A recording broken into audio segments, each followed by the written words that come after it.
కాన్స్టిట్యున్సీలో ఈ గుమ్మళ్ళ దిబ్బకు ఒక ప్రత్యేకమైన స్థానం ఉంది. ఎందుకంటే కోవూరు కాన్స్టిట్యున్సీనే అత్యధిక మెజారిటీలో ఉన్న ఎస్టీ పాపులేషన్ మనకుంది. అందులో ఈ గుమ్మళ్ళ దిబ్బలో సుమారు 1500 గడపలు ఎస్టీ పాపులేషన్ ఉన్నారు. వాళ్ళందరికీ కూడా ధన్యవాదాలు తెలుపుకుంటున్నాను నాతో కలిసి నడిచినందుకు. ఎందుకంటే ఇక్కడ బీసీలు ఉన్నారు, ఇతర కులాల వాళ్ళు ఉన్నారు. అందరూ కూడా కలిసిమెలిసి ఇక్కడ ఈ కాలనీకి ఒక ప్రత్యేకత ఉంది. వాళ్ళందరికీ ఏం అవసరాలు కావాలో అవన్నీ తీర్చడానికి కూడా ఒక ఎమ్మెల్యేగా నేను ఎప్పుడూ ముందుంటాను. వాళ్ళకి రాబోయే రోజుల్లో ఈ ఎస్టీ పాపులేషన్ కి నిన్ననే మన హౌసింగ్ పీడీ గారు చెప్పడం జరిగింది. ఎస్టీ పాపులేషన్ కి ఇది మొత్తం మన స్టేట్ లో అంతా ఉంది. ముఖ్యంగా మన కోవూరు కాన్స్టిట్యున్సీలో ఎక్కువ ఎస్టీ పాపులేషన్ ఉన్నారు కాబట్టి ఎస్టీ ఇల్లు గాన ఇందిరమ్మ పాలసీలో అప్పుడు ఇల్లులు వచ్చిన వాళ్ళు ఎవరైనా ఉండి ఆ ఇల్లులు పగిలిపోయి ఉన్నా, లేదు ఎస్టీలకి ఇంటి స్థలాలు లేకపోయినా ఇల్లు కట్టుకోవాలన్నా మన ముఖ్యమంత్రి చంద్రబాబు నాయుడు గారు, అదే విధంగా మన ఉమ్మడి ప్రభుత్వమైన ఎన్డీఏ ప్రభుత్వంలో వాళ్ళకి ఒక మంచి అవకాశం ఉంది. వాళ్ళు సచివాలయం సిబ్బంది దగ్గరికి లోకల్ నాయకులతో కలిసి వెళ్ళి వాళ్ళ పేర్లు ఎన్రోల్ చేసుకుంటే వాళ్ళకి ఇళ్ల స్థలాలు గాని ఇల్లు గాని అన్ని వస్తాయని చెప్పి కూడా మీకు అందరికీ తెలియజేసుకుంటున్నాను. కాబట్టి ప్రతి ఒక్కరూ వాళ్ళకి ఎవరైనా నిరక్షరాస్యులు ఉంటే వాళ్ళకి తెలియకపోతే ఈ లోకల్ నాయకులు వాళ్ళకి సహాయం చేసి వాళ్ళని ఆ దిశగా తీసుకెళ్లాలని చెప్పి మిమ్మల్ని అందరినీ కోరుకుంటున్నాను. అదే విధంగా మీకు అందరికీ తెలుసు, మనము సంవత్సరం పూర్తి చేసుకున్నాం. ఈ సంవత్సర కాలంలో మన ముఖ్యమంత్రి చంద్రబాబు నాయుడు గారు సంక్షేమము అభివృద్ధి సమపాళలో తీసుకెళ్తున్నారు.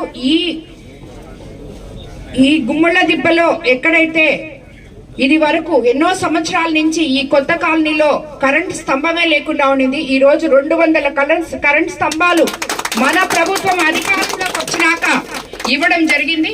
అదే విధంగా పాత కాలనీలో కూడా బీసీ కాలనీ గాని ఎస్టీ కాలనీలో గాని వాళ్ళకి ఎక్కడైతే రోడ్లు గాని కాలువలు గాని ఇన్ఫ్రాస్ట్రక్చర్ లేదో వాళ్ళందరికీ కూడా రాబోయే రోజుల్లో తప్పకుండా ముఖ్యమంత్రి గారి సహాయంతో, ఎందుకంటే మన ప్రభుత్వం కాన్సెప్టే పేదల ప్రభుత్వం అని చెప్పే కాన్సెప్ట్ తో మనం ముందుకెళ్తున్నాము. ఇక్కడ ఇంతమంది ఎస్టీలు ఎస్సీలు బీసీలు అందరూ ఉన్నారు కాబట్టి ఇది మంచి ప్రభుత్వం కాబట్టి మీకు అన్ని రంగాల్లో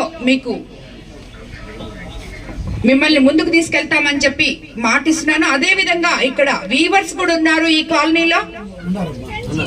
వాళ్ళకి కూడా మన ప్రభుత్వం 200 యూనిట్లు ఫ్రీగా ఇస్తున్నారు, కరెంటు కూడా. అదే విధంగా మన ఎంపీ వేమిరెడ్డి ప్రభాకర్ రెడ్డి గారి సహకారంతో ఈ గుమ్మళ్ళ దిబ్బలో 75 లక్షలతో ఒక క్లస్టర్ కూడా మనము అప్రూవ్ చేయించడం జరిగింది. దానికి ఇప్పుడే స్థలం కూడా తీసుకోవడం జరిగింది. రాబోయే రోజుల్లో దాన్ని కంప్లీట్ చేస్తామని చెప్పి కూడా మీ అందరికీ మాటిస్తున్నాను. అదే విధంగా ఇక్కడ ఉన్న అధికారులకు అందరికీ చెప్తున్నాను, ఈ గుమ్మళ్ళ దిబ్బలో ఇంకా హౌసింగ్ అధికారులు, ఎంఆర్ఓ గారు ఎక్కడైనా ఎవరికైనా ఇళ్ల స్థలాలు లేకపోయినా మిగిలి ఉన్న స్థలాల్ని సద్వినియోగపరచుకోవాలని చెప్పి, ఎందుకంటే ఇప్పుడు యాప్ ఓపెన్ అయి ఉంది. సో ప్రతి ఒక్కరికి ఈ అవకాశం కలిగేటట్టు చూడాలని చెప్పి మిమ్మల్ని అందరినీ కోరుకుంటున్నాను. అదే విధంగా మనం కోవూరు నియోజకవర్గంలో ఎస్టీ ఆధార్ కార్డ్ డ్రైవ్ ఒకటి చేస్తున్నాము. ఆ సచివాలయం సిబ్బంది మొత్తం లోకల్ నాయకులతో కలిసి ఆ ఎస్టీ ఆధార్ కార్డు ఇక్కడ చేస్తున్నారా లేదా వెరిఫికేషన్ చేసుకొని ఏమైనా మిగిలిపోయి ఉంటే కంప్లీట్ చేయాలని చెప్పి నేను కోరుకుంటున్నాను. ఈ కొత్త కాలనీకి ఈరోజు పాత కాలనీ తిరగడం జరిగింది గుమ్మళ్ళ దిబ్బలో. కొత్త కాలనీకి మళ్ళీ ఇంకొక నెక్స్ట్ వీక్ వచ్చి ఈ కాలనీ కూడా వాళ్ళ సమస్యలు కూడా తెలుసుకొని వాళ్ళకు కూడా తగు న్యాయం చేస్తామని చెప్పి మీకు అందరికీ చెప్తున్నాను. ఏదైతే మనం చెప్పుకున్నామో ఇప్పటి వరకు కోవూరు మండలంలోని వివిధ గ్రామాల్లో 7,50,00,000 రూపాయల అభివృద్ధి పనులు కేటాయించాం. అదే విధంగా సమస్యలను వీలైనంత త్వరగా దశల వారీగా పూర్తి చేస్తామని చెప్పి కూడా మీకు అందరికీ తెలియజేసుకుంటున్నాం. మరిన్ని అప్డేట్స్ కోసం మన HN9 టీవీ ఛానల్ ని సబ్స్క్రైబ్ చేసుకోండి.